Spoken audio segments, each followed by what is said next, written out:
Hey guys, and welcome!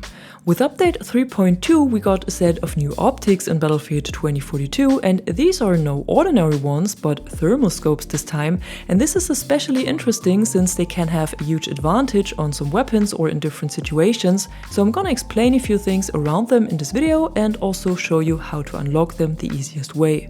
The thermal scopes are available in 3 magnifications, 1.25, 2.5 and 6 times, and it depends on the weapons and weapon categories which one of these optics you can use. Same for the unlock requirements. For all SMGs there's only the 1.25 available, and to unlock it you need to do 50 kills while aiming down sights. For all assault rifles there's the 1.25 and 2.5 available, and you need 100 kills while aiming down sights for the 1.25 and 150 for the 2.5, and the only exception here is the AM40 where you only need 50 and 100 kills. At the LMG category, the LCMG only has access to the 1.25 optic that can be unlocked by doing 50 kills while in ADS, and for the advances and PKP there is the 1.25 and 2.5 available, which require 50 and 100 kills. At the marksman rifles there is the 2.5 and 6 times available for the DM7, SVK and BSVM, and for the VCAR it's only the 1.25 and 2.5, but they all require 100 and 150 kills in ADS to unlock. And for all sniper rifles there is the 6 times scope available, and to unlock it you need 30 headshot kills with a respective weapon.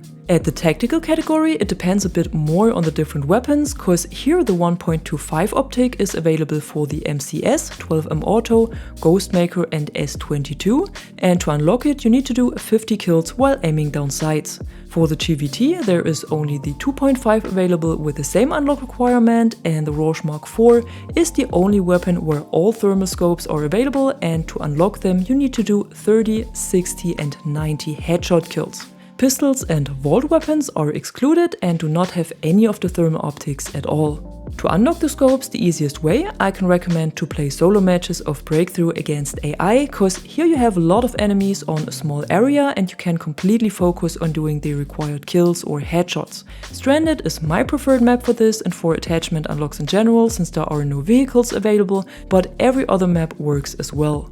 Once you unlocked one or more of the new optics, you will recognize that their sights differ a lot.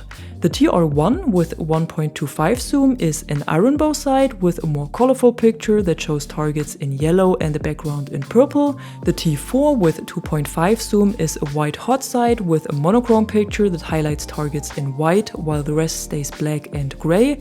And the 2038 with 6 times is a sepia sight that is a mix of both, with targets highlighted in yellow and a gray background. When you look through them, active soldiers and dead bodies are highlighted, but also ammo pouches that have been dropped after a kill, and all kinds of gadgets and vehicles. This can be really helpful to find enemies on distance, hidden in bushes or grass, or see gadgets like the Tox or Claymore that usually blend in with the environment.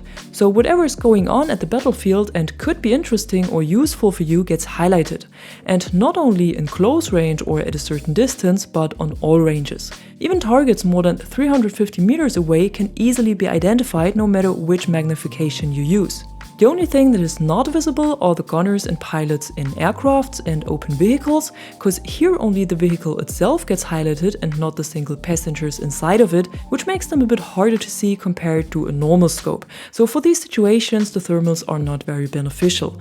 But besides this you can see through all kinds of vegetation or mist from weather effects, and even smoke and steam that originates from the environment, like from fire or explosives, is transparent for you.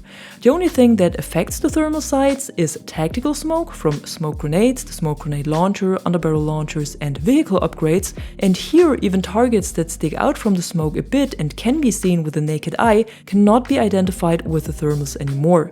But that's actually the only counter for it. What might also be interesting for controller and console players is that the aim assist doesn't log onto targets covered in smoke, so if you move your crosshair along the smoke you're not able to check if there is someone inside simply by looking for a slow slowdown of the aim stick, but that's always the case not only with thermals. What's also important to know is that the 6x scope has a glint, just like any other optic with this magnification or higher, and the 6x only gets stabilized on sniper rifles when steadying the scope and not on the Rausch Mark IV or the DMRs. This is the same for other zoom optics as well, but still something that should be mentioned. In addition, we also got a thermal optic for Zain's Airburst launcher that is pretty similar to the 6x scope, but I'm honestly not the biggest fan of it and would prefer the old one with a clear sight. Unfortunately, there's no way to change this or an alternative optic we could equip, so the only way to handle it is to get used to it. Luckily, we can decide for ourselves if we want to use the other optics or not, but after playing with all 3 new scopes for a bit, I gotta say that I can highly recommend to unlock them, at least the 1.25 for close and mid-range weapons, cause this one really comes in handy for discovering targets around you in the thick of the battle and with explosions and fire, but also in very bright or dark environments since it always has a good picture. It might not be the perfect fit for all weapons, but you should have it at least equipped in one of the backup slots of the plus menu so you can switch over if necessary. The 2.5 mid-range scope and the 6x sniper scope are not my personal favorites since they cover more of the screen and also have a different color scheme that doesn't work so well for me. And especially on sniper rifles I prefer a more clear picture, but again, as second optic to discover some bush campers, the thermal is definitely a good addition. And that's it for today. I hope this video gave you a good overview of the new scopes that were added with update 3.2, and if it does, be sure to drop a like or a comment below and subscribe to the channel for more content like this. Until then, thanks for watching. I'm the Catwoman and you are awesome.